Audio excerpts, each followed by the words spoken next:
Hi, I'm Kim Peterson, and with me today is Catherine Evans. We are the authors of Creative Writing Energy. And hey, Kath, how you going? Hey, Kim, good. And you? Yeah, I'm good. Bit windy over here. I know it's freezing, isn't it? I know. Yeah, I can see your scarf all wrapped around you. I know. I bought it on the weekend. $2. Did you? Bargain. I know. At the markets. You were in Sydney over the weekend, weren't you? No, here. Oh, here. Mm. Nice. Okay. Yeah, I braved. And my hubby. Oh. No, sorry, go. What did you do? I was just going to say I braved the weather this morning and went out walking. Whoa. Yeah. That's good. Mm-hmm. My hubby told me it was for all three things, so I figured today was an all three thing. Sure is, I think. Mm. Yeah. Well, we're going to talk about characters, so. Right? That's all three? That's all three. All three enough. Yeah. So, should we pull our cards? What are you going to pull today? What do you got? I'm using the same trusty little one, Trusty Vibes. And today's card, take your time. Take your time. Maybe that's like a bit of a reflection on characters. What do you think?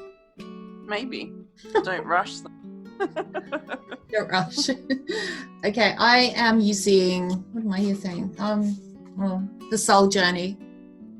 Okay. Yeah. And I'm going to pull from the top. I've just shuffled them before. Let's see. Adversity. Oh. I accept that challenges are the best way to learn. Interesting. That's a good one for characters. Yeah, it is. Because we don't want, we want our characters to face adversities, don't we? Mm-hmm. Makes it more interesting. Got to give them challenges. I did. Yeah. So how do you create your characters? How do I create them? How do you create them? No, I got him first. Okay. I don't spend a whole lot of time honestly like creating character sheets and bios like I know that some authors do. I will probably pull an image from the net that I want to base my character around, physically. Pop that in my files, give them a description. And if I give them like sort of little nuances and that kind of thing, I'll pop that in. But normally, as far as just creating the character, that's what I'll use as a base. How about you? Well, I don't plan at all, so my character. No, you're such a non-planner. I know. My characters are my story, so they come first. Yep. So, and I'll see some scene. It might not be the start. It might be further into the story, or maybe sometimes even the end. And then they just talk to me and talk to me and talk to me until I get their story done. And then they go away and stop talking to me.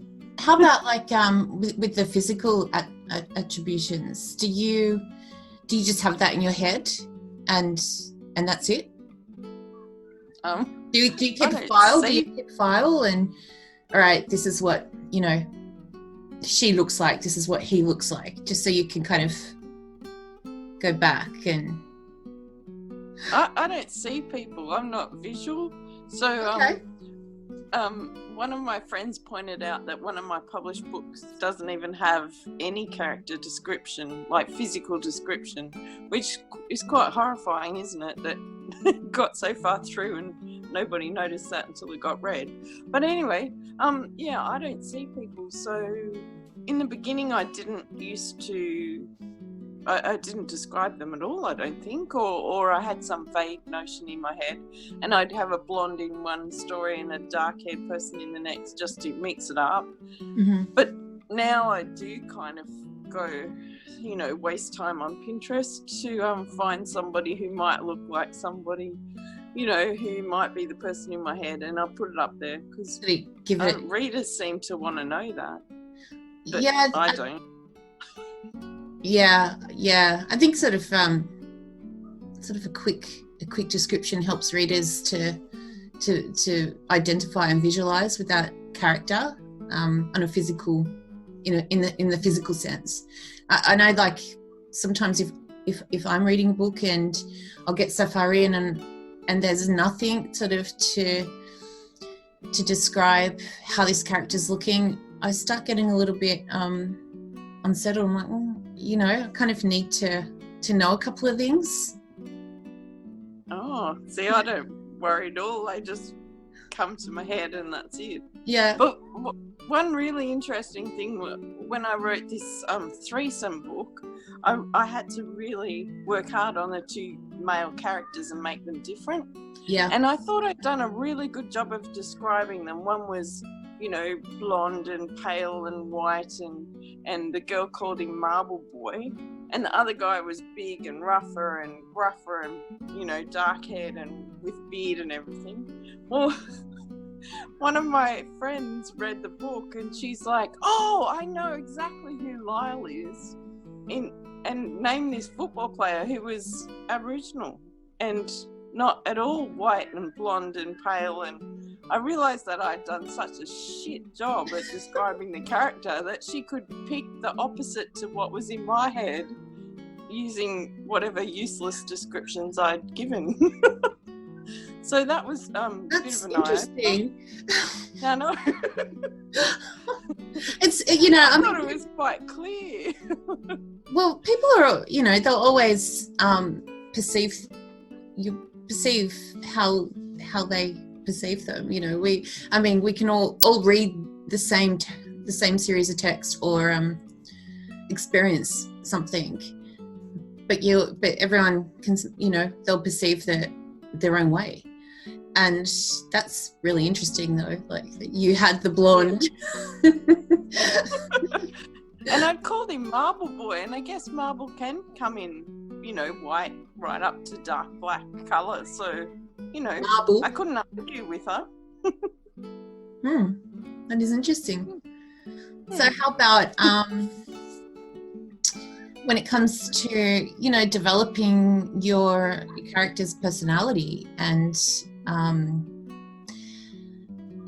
establishing a connection through reader and your characters? How do you do that? What do you think makes a good character work that way? I think the character, well, in romance, there's a really big push that the character's got to be someone that people can relate to, but they have to have flaws as well. And there's some kind of, they have to be a good person. That's kind of getting lesser and lesser with self-publishing, pushing boundaries and stuff. But when I first started writing romance, I was shocked that the girls had to be, kind of innocent and virginal, and that wasn't the girls I wanted to write. And the guys had to be strong and macho, and that wasn't the guys I wanted to write either. So, I didn't really follow those prescriptive kind of ideas. Yeah, I mean, with the main characters you just described, like the whole macho, strong type, were they like devoid of emotion?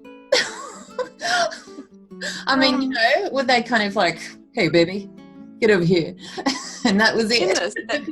In 70s and 80s romances they were. I think as time's gone on, women are expecting a more emotional male character.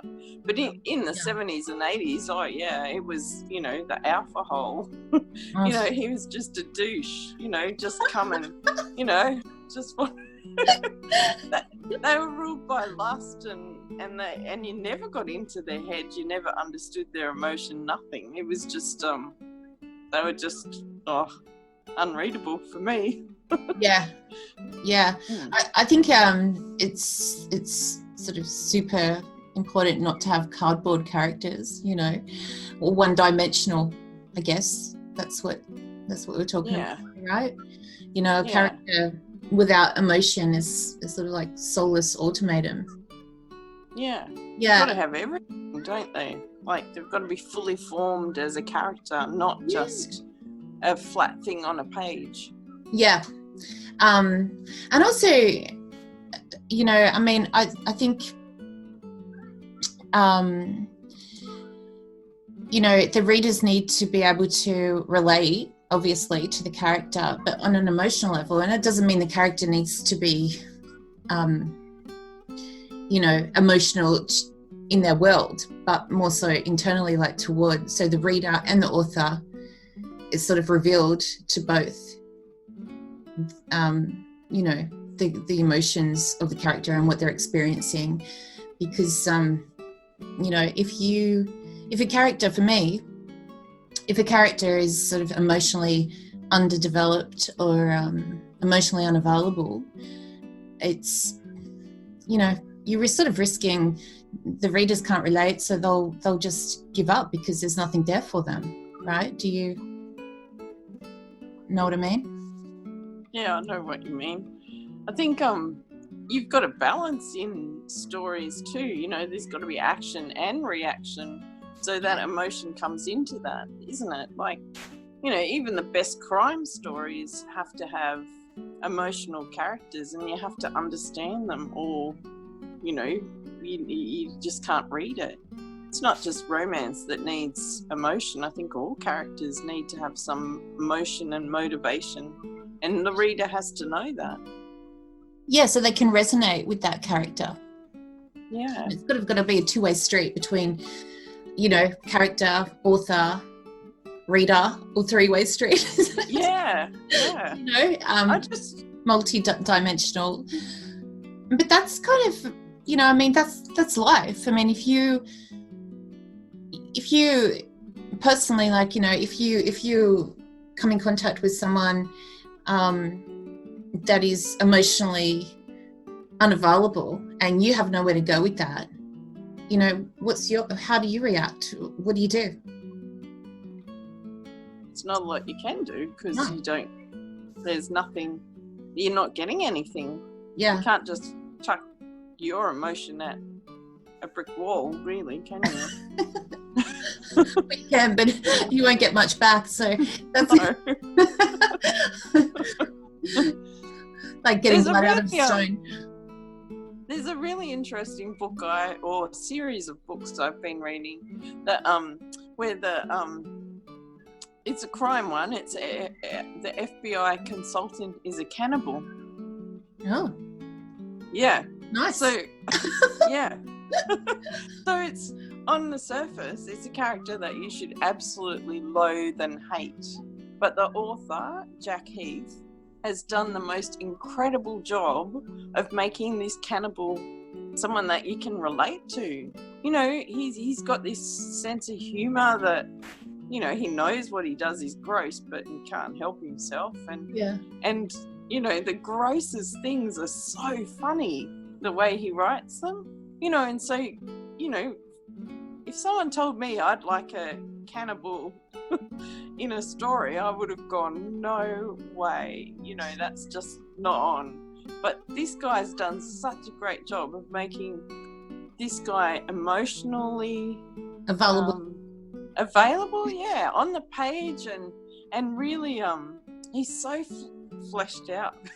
It's a bad term, isn't it, for cannibal? But he's got that self-loathing, he's self-deprecating, he doesn't believe he's lovable, but he's so funny and witty and smart, and you just can't help but keep reading it. It's really clever. Yeah. It's what I want to do when I grow up, write good characters like that. Yeah, it's kind of just, fleshing them out and making them real. I mean, like in you think about people, we all have our nuances and our little quirks, and we're complex creatures. So you know, you just don't want your character just to be there, just you know, as this sort of cardboard thing existing between scenes, like action scenes or something. You want that character to resonate with your readers, and I think that's what makes a great character, you know, giving them fear, you know, and little quirks, and demonstrating their connections between other people, because we can learn a lot about our characters through how they react and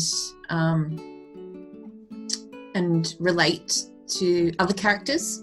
You know, it's yeah. Because you're doing vampires at the moment. How do you make vampires likable they're always the baddie? I love my vampires. I love them. Yeah, I mean, so how do you make them? I mean, you know, they're one step back from a cannibal, aren't they? They just suck blood. So my vampires, you know, some of them are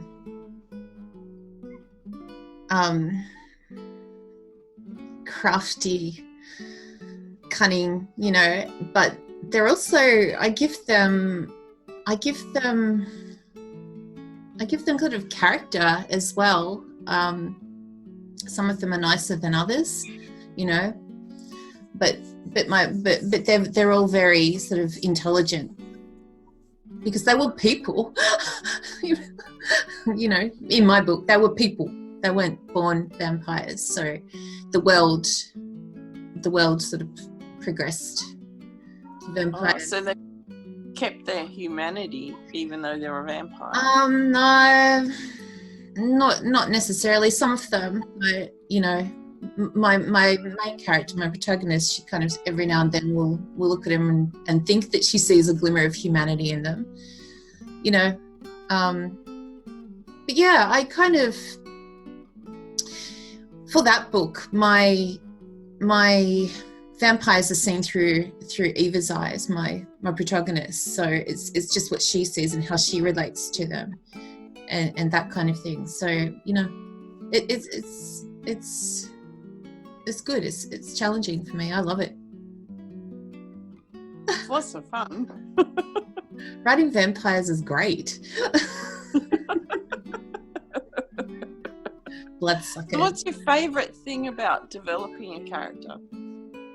My favourite thing? Yeah. I don't know.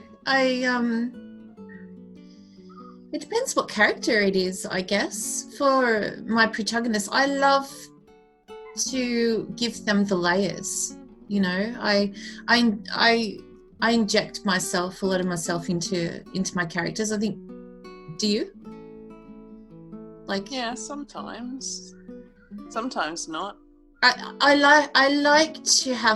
love my characters to sort of reflect and contemplate things between, you know, like something will happen and this is how she's feeling and what you know, what she makes of that, and I'll kind of carry that through the story, and eventually she'll go, you know, ding, oh, that's what he meant by this, or, you know, it's kind of given that real human elements that people can relate to, and I guess that might be me kind of coming through, you know. Yeah. Yeah. How about you? Yeah, mine's the layers as well, but and I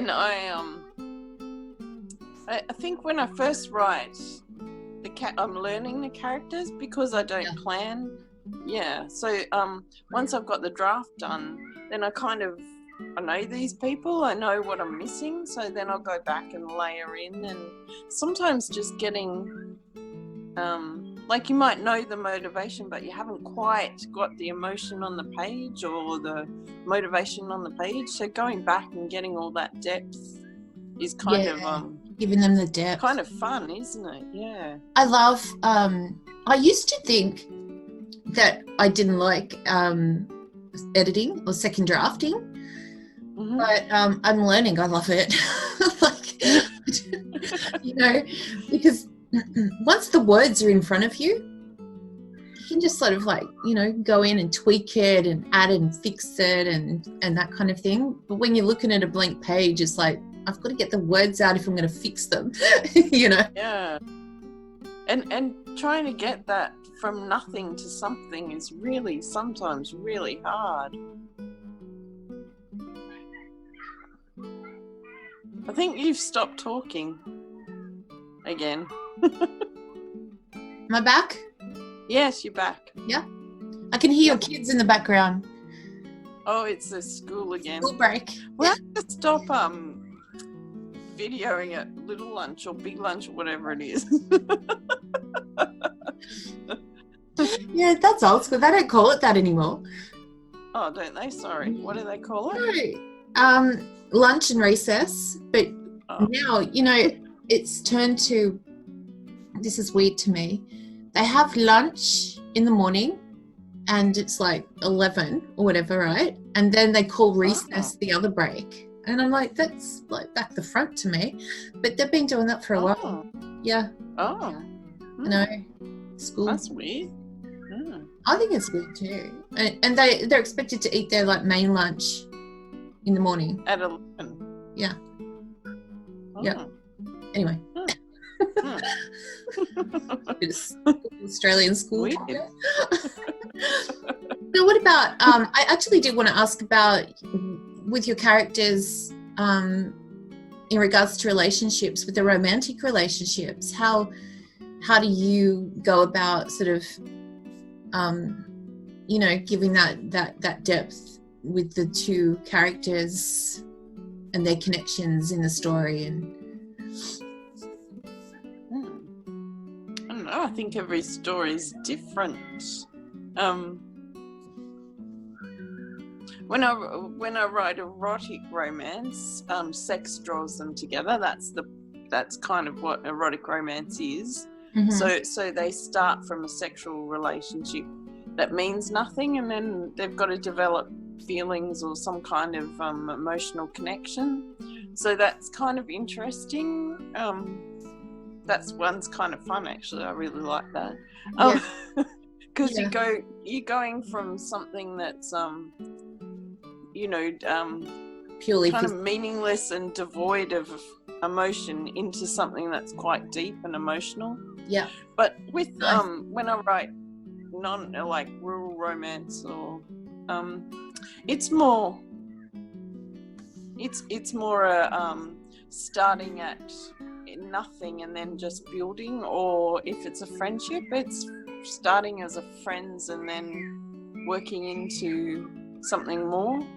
Yeah. So it's kind of I'm pretty much a slow, gradual build. Yeah.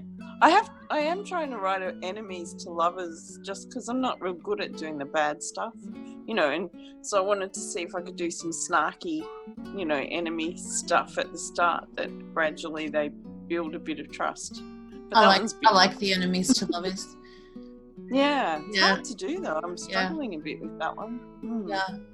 It kind of, it's good that it creates, I like to try to be able to create like tension between the characters and build it up for kind of thing, you know. I think it's really hard to get the tension like real or right feeling.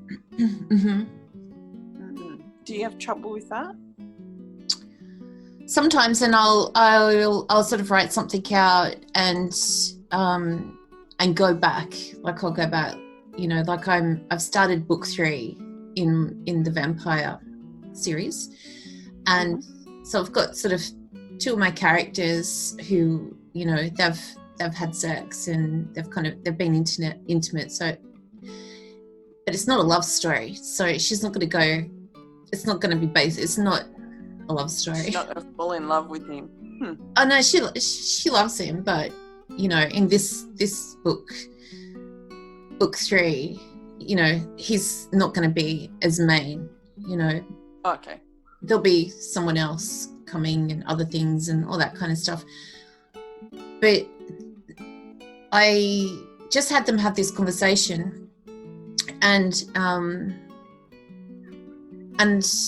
it's quite a little witty exchange, but I had to go back and work at it, you know, to sort of fill it out and make sure that what I wanted to capture came through in the tension between them, you know. So yeah, for sure, I think it's something you got to go back and read it aloud. And would she say that? How would she react to that? Yeah. You know, and you sort of think of her character, and my character is sort of a little bit snarky on the outside, but she's a softie on the inside, but she's a kick-ass heroine at the same time, you know. So you got to balance all of that. Got to balance it, and I love that. I love trying to balance that. It's fun. We're like masochist writers, aren't we? Oh yeah, it's so hard to do. Oh, it's so much fun when you get it right. I know.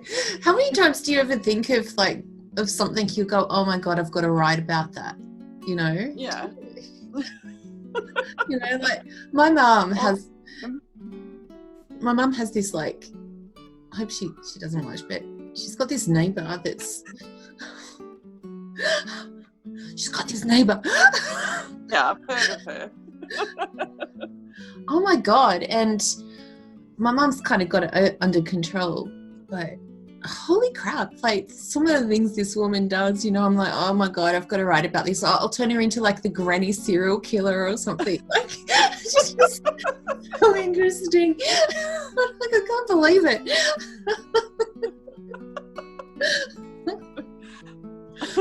People are so interesting. You know, so you've got to reflect that into your books. You know, how can you not? People are weird. It's the best fun writing weird characters. Oh, we're weird too, you know. Oh no, we're not. We're completely normal. Yeah, we are. We're normal. Yeah. It's everyone else who's weird. All right. Yeah, so we had enough for today? I think we have had enough. What do you reckon? That's pretty good. Anything else to add about characters? Make your characters emotionally available, be able to, so your readers can connect to them. Yeah? Yeah. Give them layers. And have fun creating them. Have fun. It's all about fun. And take your time developing them. Yeah, but not too much time. No. And give them that can be a form of resistance, you know. It can, yeah. Yeah. Or procrastination. Procrastination. Yeah. So. And yours is give your characters adversity to work through, isn't it? For sure. I mean, you gotta give your characters like their fears, problems to solve, challenges. I mean, that's what makes your story really. A story without challenges or obstacles is not a story. Oh well, you know, maybe it is, but maybe a very interesting one. All right. Well, have a good week. Okay, cool. All right. If you guys want to know any more about what we're doing and things, head over to whisperinginkpress.com/creative writing energy, and we will catch you later. Bye. Bye.